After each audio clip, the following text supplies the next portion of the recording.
चलिए स्टार्ट करते हैं medieval history page number 34 Lucent का।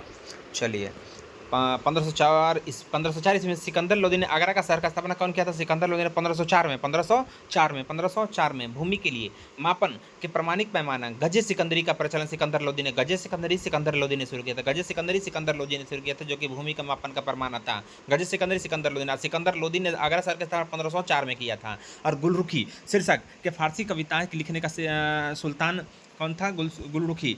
गुलरुखी शीर्षक गुलरुखी से कौन? सिकंदर लोदी ने गुलरुखी शीर्षक से फारसी कविता कौन लिखा था? गुलरुखी शीर्षक से फारसी कविता गुलरुखी सिकंदर लोदी।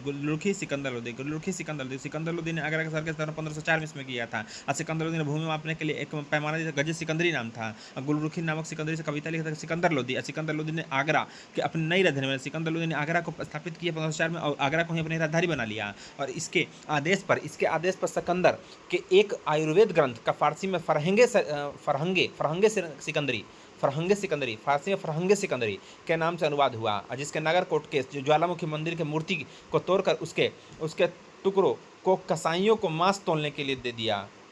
यानी कि इसने नगरकोट के ज्वालामुखी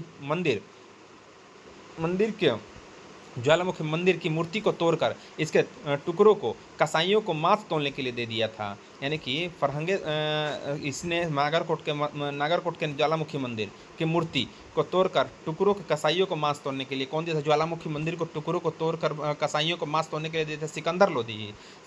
यानी कि नागरकोट में जो ज्वालामुखी मंदिर कहा था, नागरकोट में, तो ज्वालामुखी मंदिर के कसाई को दे दिया था तोड़ने के लिए। ज्वालामुखी मंदिर का कौन दिया था? सिकंदर लोदी।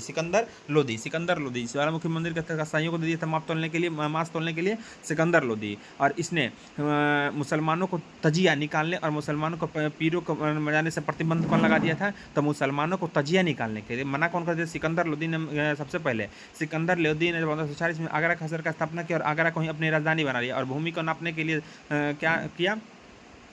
तो उसने गजे सिकंदरी का किया था। और गुलरुखी नामक फारसी कविताओं शुरू किया था, शीर्षक से शुरू किया था सिकंदर लोदी। और सिकंदर लोदी को ने ही अपने आयुर्वेद ग्रंथ का फारसी में संस्कृत के एक आयुर्वेद ग्रंथ था, उसको फारसी में फरहंगे सिकंदरी के नाम से। और फिर सिकंदर नागरकोट में स्थित ज्वालामुखी मंदिर को तोड़कर मांस तोड़ने के लिए दे दिया था कसाईयों को कौन? सिकंदर लोदी। चलिए, और मुसलमानों को तजिया निकालने से मना किया था सिकंदर लोदी। तजिया निकालने से मना किया सिकंदर लोदी। मुसलमानों स्त्रियों को पीरों और संतों के मजार पर जाने से प्रतिबंध कर। स्त्री को, यानी कि जो महिला होती थी, उसको पीरों और संतों के मजार पर पीरों और संतों के मजार पर जाने से प्रतिबंध कर सिकंदर लोदी। यानी तजिया निकालने से मना किया, पीरों और संतों पर स्त्री को जाने से मना किया सिकंदर लोदी। स्त्रियों को जाने के मना किया सिकंदर लोदी। गले की बीमारी के कारण सिकंदर लोदी 1517 में गले की बीमारी के कारण सिकंदर लोदी की मृत्यु 1517 में हो गया। 1517 में गले की बीमारी के कारण सिकंदर लोदी की 1517 ईस्वी में हो गया। इसी दिन इसका पुत्र इब्राहिम शाह की उपाधि धारण की। इब्राहिम सिकंदर लोदी का पुत्र इब्राहिम शाह उपाधि इब्राहिम शाह की उपाधि से आगरा का सिंहासन पर बैठा। और संभवतः दिल्ली के सुल्तानों में सिकंदर लोदी प्रथम सुल्तान था जो हिंदुओं के त्योहारों, मुख्यतः होली में भाग लेता था। यानी कि हिंदुओं के त्यौहार होली में भाग लेने वाले सिकंदर का नाम क्या था? सिकंदर लोदी। यानी कि हिंदुओं के त्यौहार यानी कि सबसे पहले हिंदू और मुस्लिम दोनों के लिए काम किया, गलत काम किया। क्या क्या हिंदू के लिए? तो हिंदू का क्या, एक नागरकोट में एक मंदिर था ज्वालामुखी मंदिर, उसके मूर्तियों को तोड़कर और कसाईयों को माप तोड़ने के लिए दिया था कौन? सिकंदर लोदी। और महिलाओं को पीरों और पीर पर जाने से प्रतिबंध कर दिया था सिकंदर लोदी। और मुसलमानों को तजिया निकालने से मना कर दिया था सिकंदर लोदी की मृत्यु गला की बीमारी के कारण 1517 ईस्वी में हो गई। और सिकंदर लोदी का पुत्र जो था इब्राहिम शाह के नाम से आगरा के सिंहासन में बैठा। संभवतः दिल्ली के सुल्तानों में सिकंदर लोदी प्रथम सुल्तान था। जो हिंदुओं के त्यौहारों मुख्यतः होली में भाग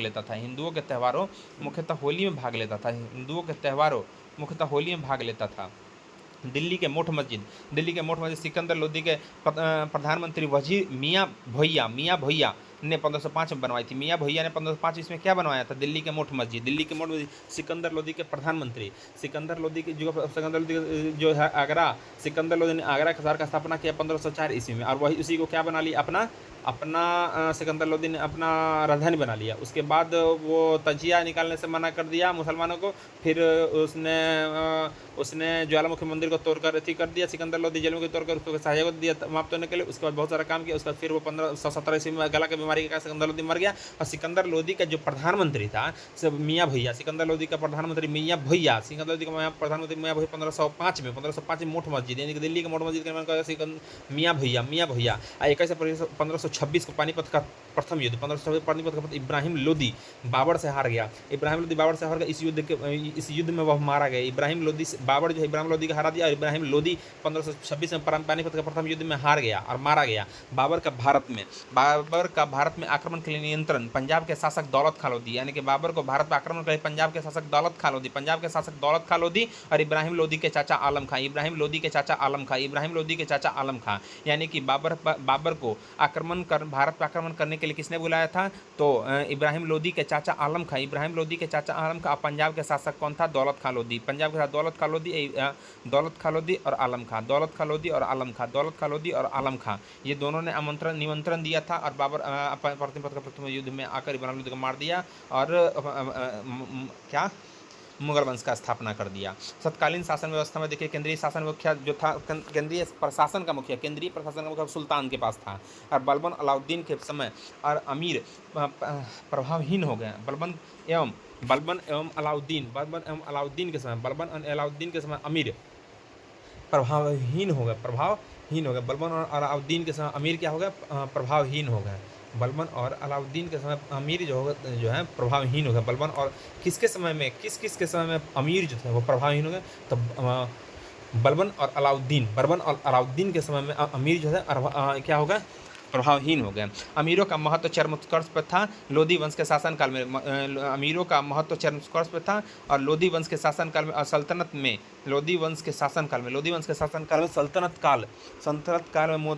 मंत्री परिषद को मजलिस खलवत कहा गया। सल्तनत काल में मंत्री परिषद को मजलिस खलवत क्या था? मंत्री परिषद था। मजलिस खलवत क्या था? तो मंत्री परिषद था। मजलिस खलवत सल्तनत काल में मजलिस खलवत क्या था? वो खलवत मजलिस खलवत मंत्री परिषद था। लोदी वंश के शासनकाल में अमीरों का महत्व अप्रभावहीन किसके समय था? बलबन और अलाउद्दीन के समय। अमीरों का सबसे ज़्यादा प्रभुत्व किसके समय था? लोदी वंश के शासनकाल में। अमीरों सबसे ज़्यादा रहे लोदी वंश के शासनकाल सबसे चरमोत्कर्ष में था। और मजलिस खलवत मंत्री परिषद को कहते हैं। और मजलिस खलवत की बैठक होती थी। मजलिस खलवत में मंत्री परिषद होता था। अब बर्रे बास और बर्रे आजम, बर्रे खास क्या कहते? बर्रे आजम, बर्रे खास का सुल्तान सभी दरबारियों, खानों, अमीरों और मालिकों का अन्य रईसों को बुलाता था। अन्य रईसों को अमीरों मालिकों को बुलाता था दर्रे खास।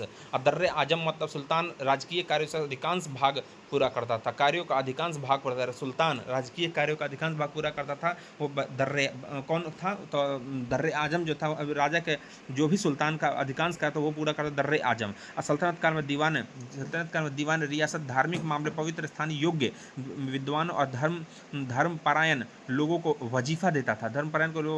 इसका अध्यक्ष प्रमुख सदर होता था जो साधारणतः प्रधान काजी होता था। यह न्याय विभाग का भी अध्यक्ष होता था। दीवाने ईसा नामक विभाग राज्य के पत्राचार से संबंध रखता था।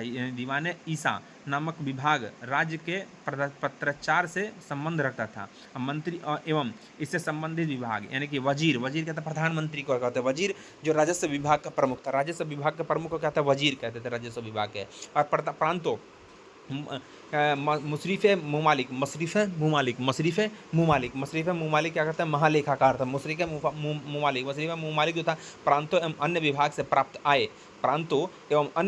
प्राप्त आय और व्यय का लेखा जोखा। मुशर्रफ मुमालिक जो था वो आय व्यय का लेखा जोखा। मजमूदार उधार दिए गए धन का हिसाब रखना। मजमूदार उधार दिए गए यानी कि आय व्यय का लेखा जोखा।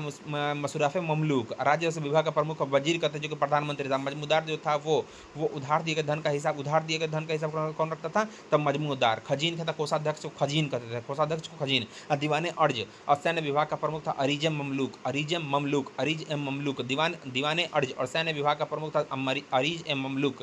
और धर्म विभाग और दान विभाग, धर्म विभाग और दान विभाग का प्रमुख था शद्र उसुदूर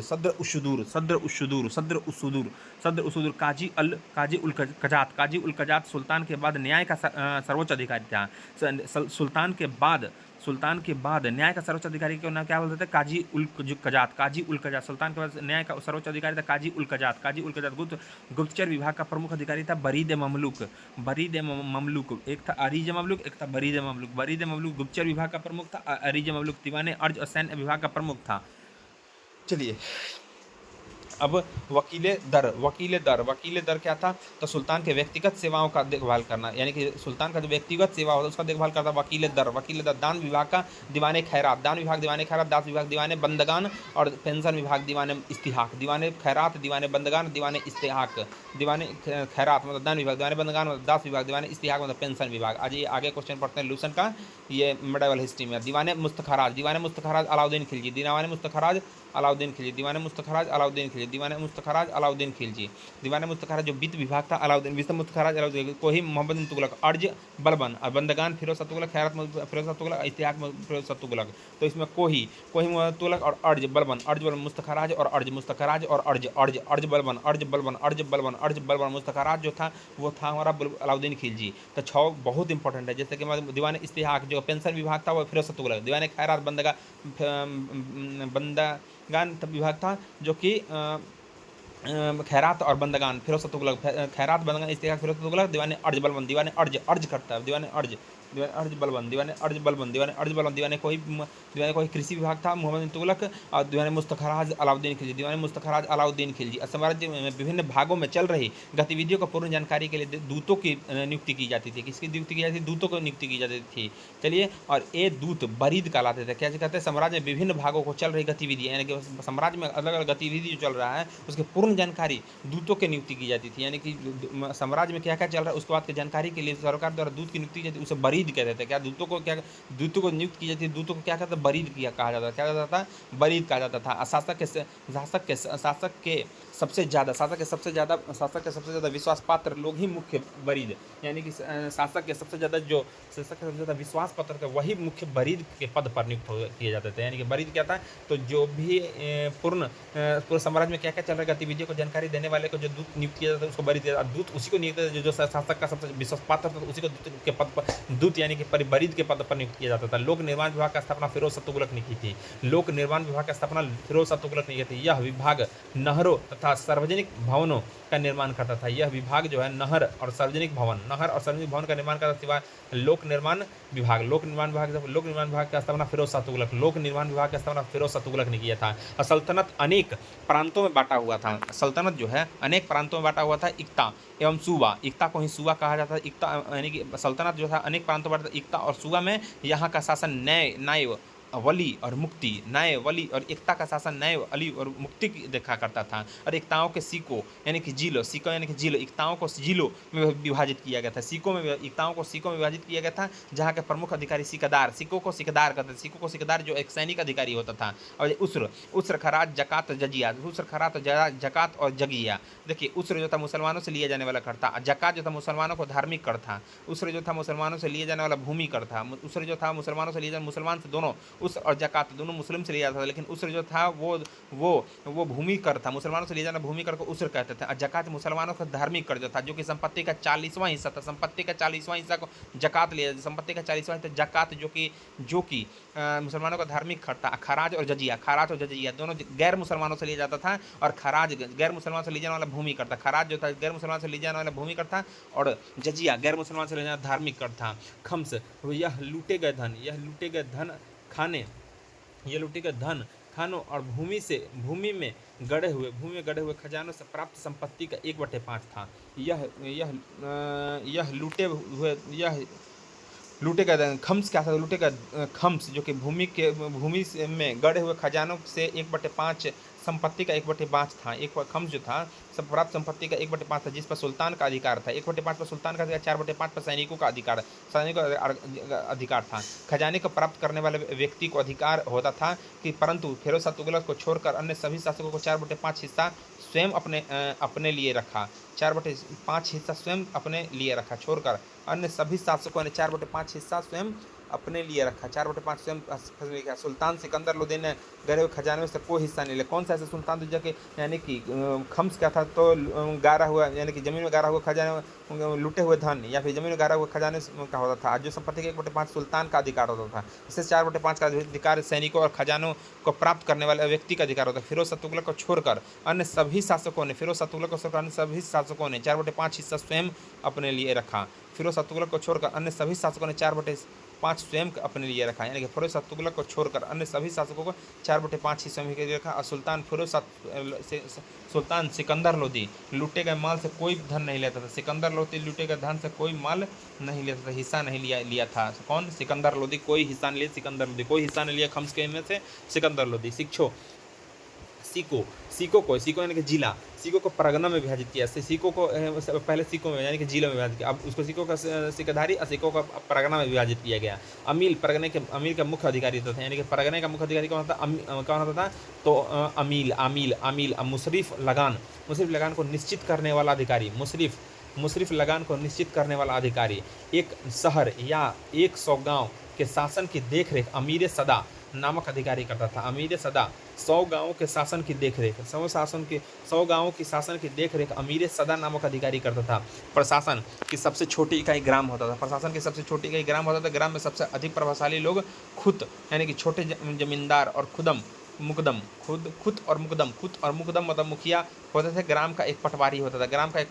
प्रशासन की सबसे छोटी इकाई क्या था? तो ग्राम का सबसे छोटी इकाई ग्राम था। प्रशासन की सबसे छोटी इकाई ग्राम। और ग्राम में सबसे अधिक प्रभावशाली खुद होते थे। खुद यानी कि जमींदार, छोटे जमींदार। यानी कि प्रशासन की सबसे छोटी इकाई ग्राम और ग्रामान का सबसे अधिक प्रभावशाली खुद यानी कि छोटे जमींदार और छोटे जमींदार को खुद कहते, मुकदम मुखिया को कहते थे। ग्राम का एक पटीदारी होता था। और सुल्तान की अस्थायी सेना को खास खेल नाम दिया गया। सुल्तान के स्थायी सेना को खास खेल नाम दिया गया। और मुगल सेना के वर्गीकरण के दशमलव प्रणाली को सल्तनत सैन्य सभ्यता के आधार पर बनाया गया था। मुगल सेना के वर्गीकरण के दशमलव प्रणाली को किस आधार पर बनाया गया था? तो सल्तनतकालीन सैन्य व्यवस्था के आधार पर बनाया गया था। सल्तनत काल में बारूद की सहायता से गोला फेंकने का वाली मशीन मंगलिक और अर्दा यानी कि गोला फेंकने वाली मशीन को ममलिक और अर्दा 10 अश्वारोही बराबर 1 सारे खेल। 10 अश्वारोही बराबर 1 सारवे खेल। अब 10 सारे खेल बराबर 1 सिपाह सालार। 10 सिपाह सालार बराबर 1 अमीर। 10 अमीर बराबर 1 मलिक और 10 मलिक बराबर 1 खान। सिपाह सालार से बड़ा होता था खारवेल सारे खेल से बड़ा सिपाह सालार से बड़ा अमीर से बड़ा मलिक से बड़ा खान। अब आ जाइए हमारे जो तोप चलाने वाले यानी कि गोला फेंकने वाले मशीन का ममलिक और अर्दा। अलाउद्दीन खिलजी ने एकता प्रथा का समाप्त किया था। एकता प्रथा कौन सा एकता प्रथा शुरू किया था? अलाउद्दीन खिलजी और खत्म किया था अलाउद्दीन खिलजी ने एकता प्रथा को एकता प्रथा शुरू किया था इल्तुतमिश। एकता प्रथा को खत्म किया था अलाउद्दीन खिलजी ने। एकता प्रथा का दोबारा शुरुआत फिरोज शाह तुगलक ने किया था। एकता प्रथा का शुरुआत किया था इल्तुतमिश। एकता प्रथा खत्म किया था अलाउद्दीन खिलजी ने। एकता प्रथा का दोबारा शुरू किया था फिरोज शाह तुगलक ने। और सल्तनत काल में अच्छे नस्ल के घोड़े तुर्की, अरब और रूस में मंगवाए जाते थे। तुर्की, अरब और रूस से मंगवाए जाते थे। यानी कि सल्तनत काल में अच्छी नस्ल के घोड़े तुर्की, अरब एवं रूस से मंगवाए जाते थे। सल्तनत काल में अच्छी नस्ल के घोड़े कहाँ से मंगवाए जाते हैं? सल्तनत काल में अच्छी नस्ल के घोड़े तुर्की, अरब एवं रूस से मंगवाए जाते थे। तुर्की, अरब और रूस से मंगवाए जाते थे। हाथी मुख्यतः बंगाल से मंगाए थे। हाथी कहाँ से मंगाए जाते हैं? यानी सल्तनत काल में अच्छी नस्ल के घोड़े तुर्क, अरब और रूस से मंगाए थे। और हाथी कहाँ से मंगाया जाता है? हाथी जो है बंगाल से मंगवाया जाता है। सल्तनत कानून शरीयत, कुरान और हदीस के आधार पर था। यानी कि सल्तनत कानून का जो कानून था वो शरीयत के आधार पर था, कुरान और हदीस के आधार पर था। अब देखिए जो हमारा बारूद चलाने वाले मशीन को, गोला फेंकने वाले मशीन को क्या कहते हैं? मंगलिक और अर्दा। अब सरस्वती, अनहिवारा और सतगांव और आंगरा और बनारस सोने चांदी के जरी काम के लिए बनारस। सोने चांदी से जरी हुई काम जो होता था वो बनारस में होता था। और नील उत्पादन के लिए आगरा। सोना चांदी जरी से काम के लिए बनारस। और नील के उत्पादन के लिए आगरा। रेशमी रजाइयों के लिए सतगांव। व्यापारियों के तीर्थ स्थल के रूप में अनहिवारा से व्यापारी का तीर्थ स्थल के रूप में अनहिवारा। और अच्छी किस्म के चावल के लिए सरस्वती अनहिवारा व्यापारी का तीर्थ स्थल के रूप में माना जाता है।